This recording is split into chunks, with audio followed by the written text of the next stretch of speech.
রাত তখন প্রায় 12টা। বসুমতীপুর গ্রামের চারদিকে কেমন যেন অস্বাভাবিক নীরবতা। হালকা বাতাসে বাঁশ ঝাড়গুলো কাঁপছে। দূরে কোথাও শিয়ালের ডাক ভেসে আসছে। কিন্তু আজ গ্রামের মানুষ জানে এই নীরবতার মধ্যে লুকিয়ে আছে ভয়ঙ্কর কিছু। প্রতিশোধের শুরু। প্রত্যুষবাবু আতঙ্কে পিছিয়ে গেলেন। না, এটা হতে পারে না, তুই তো মরে গেছিস। সৌরভের আত্মা ধীরে ধীরে সামনে এগিয়ে এলো। তার গলায় তখনও কাটা দাগ, আর চোখে অদ্ভুত আগুন। মরেছি ঠিকই, কিন্তু অন্যায়ের বিচার না হওয়া পর্যন্ত আমার মুক্তি নেই। বাতাস হঠাৎ ঠান্ডা হয়ে গেল। চারপাশে ঝিঝি পোকার ডাক থেমে গেল।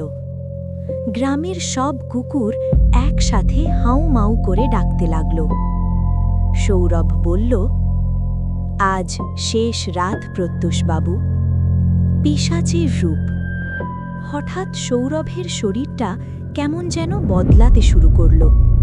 তার হাত লম্বা হয়ে গেল, মুখটা বিকৃত হয়ে গেল, চোখগুলো আগুনের মতো জ্বলছে।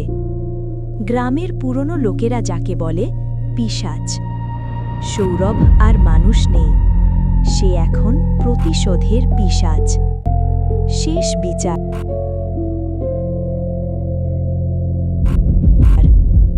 প্রত্যুষবাবু দৌড়ে পালাতে লাগলেন। বাঁচাও, কেউ বাঁচাও! কিন্তু গ্রামের সেই রাস্তা আজ যেন অসীম লম্বা।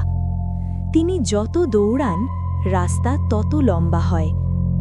হঠাৎ সামনে দাঁড়িয়ে গেল সেই কালো ছায়া। পালিয়ে কোথায় যাবে? এই গ্রামের কত মানুষের কান্না শুনেছ? আজ শুনবে নিজের কান্না। তারপর একটা ভয়ঙ্কর চিৎকার। রাতের নিস্তব্ধতা ভেঙে গেল।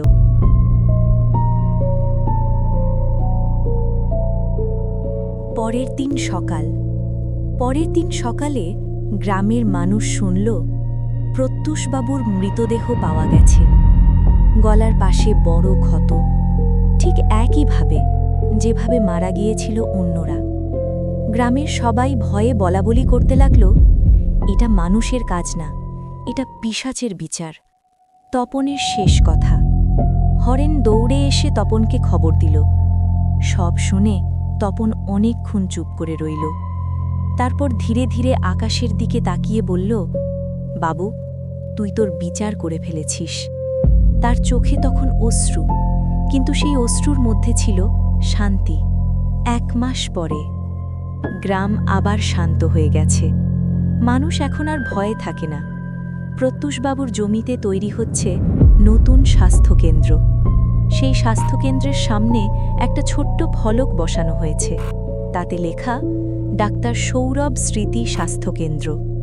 শেষ দৃশ্য, রাত। স্বাস্থ্যকেন্দ্রের সামনে হালকা বাতাস বইছে। হঠাৎ কেউ যেন ফিসফিস করে বলল, বাবা, আমি এখন শান্তিতে আছি। তারপর ধীরে ধীরে বাতাসের সাথে মিলিয়ে গেল সেই কণ্ঠ।